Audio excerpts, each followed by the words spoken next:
Pasyal tayo dito sa Baybay. Ayan, nandito tayo ngayon sa Barangay Sarong sa bayan ng Batarasa sa Palawan. Ayan, nandito tayo ngayon. Kita nyo mga idol, mga kanguso, no? Mga kabisig, ang ganda ng buhangin. Ayan, may mga bato-bato. Ang ganda ng buhangin, no? Kaya lang hindi malinis kasi nga hindi naman to resort talaga.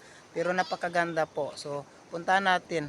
Pasyalan natin yung ganda ng kalikasan na ito. Ayan. Ayan. 'Di ba, mga kabisig, mga kanguso, maliban diyan mga kabisig, nandiyan may maraming mangrove sa gitna ng dagat. Ayan po, napakaraming mangroves po sa gitna ng dagat. Bawal po 'yan putulin dahil ay naalagaan po dito sa amin sa Palawan ang mga bakawan na 'yan at tinatanim pa po 'yan. Bawal po 'yan putulin. No? So, kaya ngayong provincial government or city government ng Puerto Princesa at ng Palawan po ay mayroon silang proyekto taon-taon na nagtatanim sila ng mga bakawan sa mga tabing dagat or tabing baybay. Ayan, napakaganda ng tanawin dito mga kanguso. Huwag ka maingay, Big. Maraming baka maano tayo. Halika dito. So tara, samahan niyo ako mga idol, mag-ikot-ikot tayo dito. Opo, maglakad-lakad lang tayo. Sabi mo naghanap ka. Huwag ka na magbasa kasi nakaligo ka na.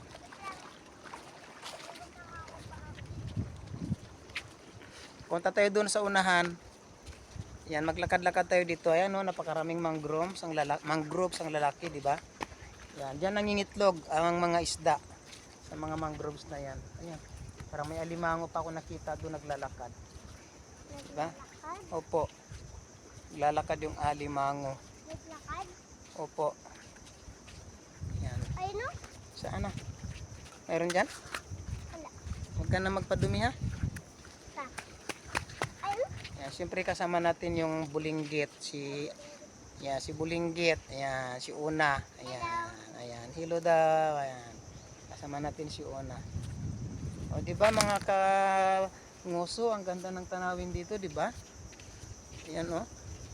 Actually, first time natin nakarating dito sa lugar na to, pero hindi natin nakalain maganda pala siya, di ba? Hindi na ba mahabaan? Ay, wala na, hindi na mahabaan. Ang ganda niya, di ba? Green na green. Ang ganda-ganda tignan ng mga mangroves, oh. Di ba? Sobrang ganda tignan. Huwag ka na magbasa.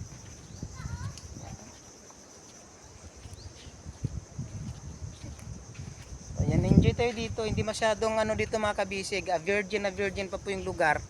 Hindi pa po siya exposed. I mean, walang masyadong maraming tao kasi private yung mga kanyugan dito, yung mga lupain.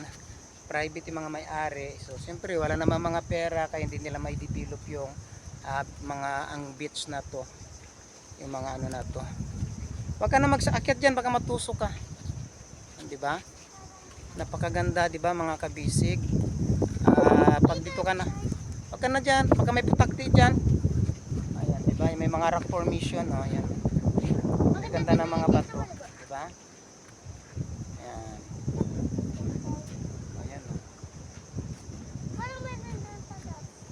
May doon. Ayan, may bahay kuko, oh. Diba? Napakaganda at napakapresko, napakalakas ng hangin. Oh, sariwang-sariwa yung hangin dito. Malakas at sariwa. Virgin na virgin pa, hindi pa siya masyadong exposed sa mga tao. Napakaganda tignan. Kung dito ka nakatira, napakatahimik na lugar. Diba? Sobrang tahimik. Ayun, no, yung dagat, andun yung laot, oh. Yan. Hi mo na una. Hi ka. Ayan. So yun, doon yung dagat. Bukas po diyan kami dadaan. Pag-uwi namin, lalakad lang kami papunta doon. Kasi kanina po ay hinatid kami ng speedboat papunta dito. So bukas po pagkati or paglibas po ng dagat ay lalakarin lang namin papunta doon. Doon kami madadaan sa katihan, sa Ibasan pag wala ng dagat. Opo, kasi kapag umaga mababaw yung dagat, so pwedeng lakarin doon, no? So hindi na namin kailangan sumakay pa ng bangka bukas, lalakarin namin. So ayan, tingnan nyo doon tayo galing kanina mga kabisig, mga kanguso doon, no? Ang ganda, di ba? So kung ikaw ay nature lover mga kanguso, siguradong magugustuhan mo po yung lugar na ito dahil sobrang ganda talaga. Ayun, no, may bahay bukas sa dito.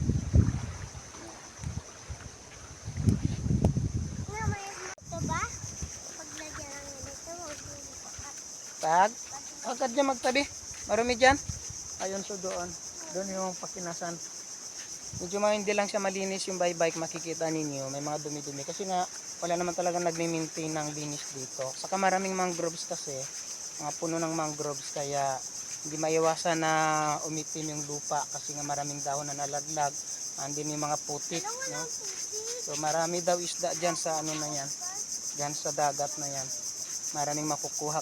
Kahit mga shells daw ay maraming nakukuha dyan. So, tignan niyo mga kanguso, napakaganda tignan yung mga mangroves na to. Oh. Green na green, di ba? Ayan. Ha? Opo. Mayroon akong mayroon akong tour guide yan, oh, yung batang maliit. Tour guide ko yan siya. Ito. So, di ba? Napaka-refreshing at siyempre napakagandang tignan sa mata dahil green na green po yung kapaligiran. Ayan, yung lalaking puno ng mga mangroves. So, ayan. Hindi ko alam kung mangroves ba ito o ano ba ito. Bakawan ba yan? Hindi ko sure kung anong kahoy yan. Pero kahoy po yan sa dagat. Parang kagama siya. Opo, na pinagbabawal pong putulin. No? Pinagbabawal pong putulin yan. Saan ka upo? Ha? Upo daw kami. Dito upo tayo dito. Para makita-kita natin. Ha? Saan tayo upo? Dito? Ayan. Tapos mamaya Dito? magkakanta tayo. Magbalik. Oo, balik na tayo mamaya. Upo daw muna kami dito sa isang putol na punong kahoy. Yan. Una. Ayan, yung ating pamangkin si Una. Alam mo yun? Gak-gak, may mga ibon po na nakatira dyan sa mangroves na yan. Ayan, may mga ibon, may naririnig kami mga huni or tunog ng ibon dyan. Yung ibon sa Bakawan. Diba? Napakaganda tignan kung nature lover ka, sobrang ganda. At wala siyang niknik, in fairness, walang niknik ngayon. Hindi ko alam kung dahil ba malakas ang hangin or dahil maaga pa, no? Pero baka mamayang gabi siguro, baka may niknik na rin. Pero ngayon, as of this time, alas 5 ng hapon, wala po tayong nararamdaman na niknik sa mga oras na ito. Ayan. So, babalik na tayo doon. So, babalik na po kami doon sa pinanggalingan natin kanina. Dahil medyo malayo-layo na nilakad namin. May kasama tayong bata. Mahirap na kasi gabi na. Ay, pahapon na po. Saan yung kagang? Pumasok sa butas, yung kagang? Vanilla. Okay. So ayan, pabalik na tayo doon mga kanguso. Kanguso. Ayan. Ito bahay ng ano. Ayan, ito, to. Bahay ng, hindi ko alam, parang alimasag. Yan, oh, yan. Yan. Hindi ko alam kung anong tawag dyan. Parang alimasag po siya na sa buhangin siya nakatira. Yan. Yung yung kiyaw. Tiyaw? Saan nakatira? Huwag ka dyan sa gilid. Dito tayo sa ano. Nakatira Yung? Yung ano? Ay, ayusin mo yung damit mo. Dumihan na. So ayan, pabalik na tayo doon sa pupuntahan namin. Medyo nakakatakot dito. Kasi mayroong isang mama na may daladalang kutsilyo, may daladalang itak. No? Alam ko siguro sa kanya yung bahay na yan na maliit na yan. Tara na, ano yan dyan? Alimango? Wala? Walang alimango yan dyan? Ayan yung tour guide ko, naghahanap ng alimango. Sana? Tara na. Huwag ka na maglaro dyan. Pabalik na kami doon. Bye guys. Bilisan mo. Bukas na ako sa guys. Dali. Dito tayo. Halika na. So ayan, pabalik na tayo dun sa pinanggalingan natin kanina. Ayan. Huwag ka na dyan. Yung tour guide ko na to, nauna pa yung ano sa'yo. Bilisan mo. So doon yung pinaka ano nila.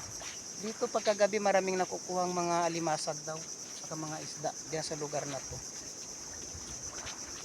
Diba? Dahil pagka maraming mangroves talaga, yan ang mga mangroves. Kapag maraming mangroves, maraming isda, maraming alimango, maraming alimasag. Diba? Bilis. Yung tour guide ko nauna pa ako sa tour guide ko Yung bulilit kong tour guide. Ayan yung bulilit na tour guide. Ayan.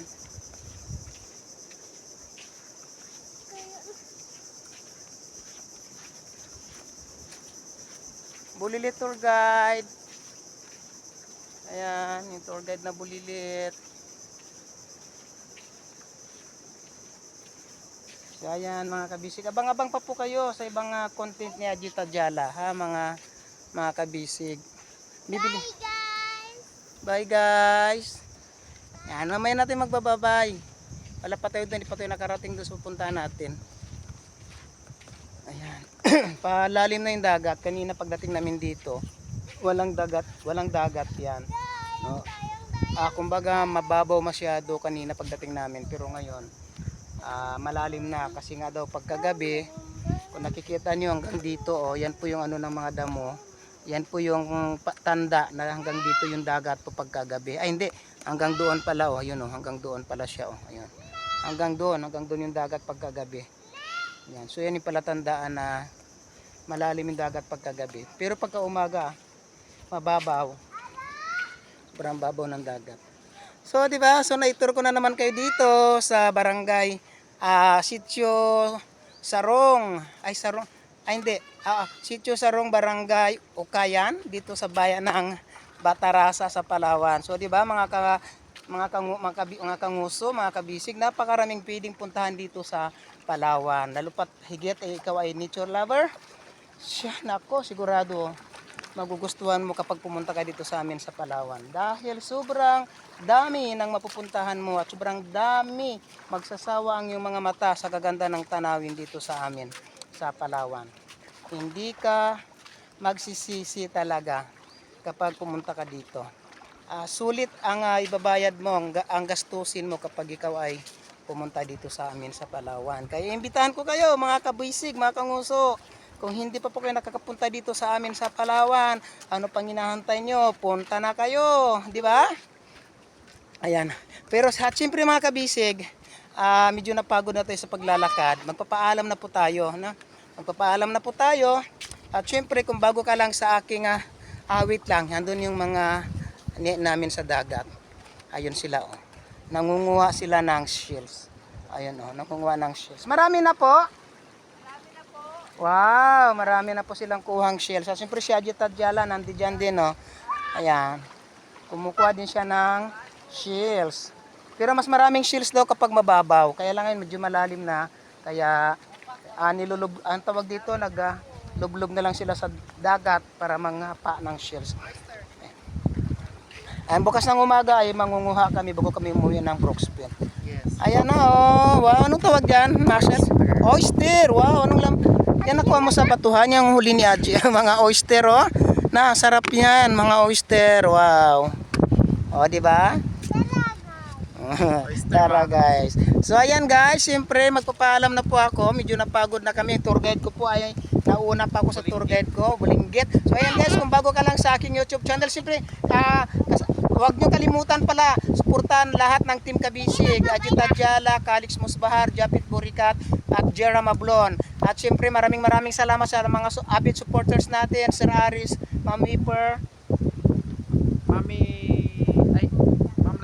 Ma'am Laisyo, Ma'am Snapper, Ma'am Snapper, Ma'am Maritis, syempre Smiley. Ma'am Smiley, Ma'am Jenny, at syempre Matabong kay Girls. At syempre kung bago lang kayo sa aking YouTube channel, don't forget to subscribe!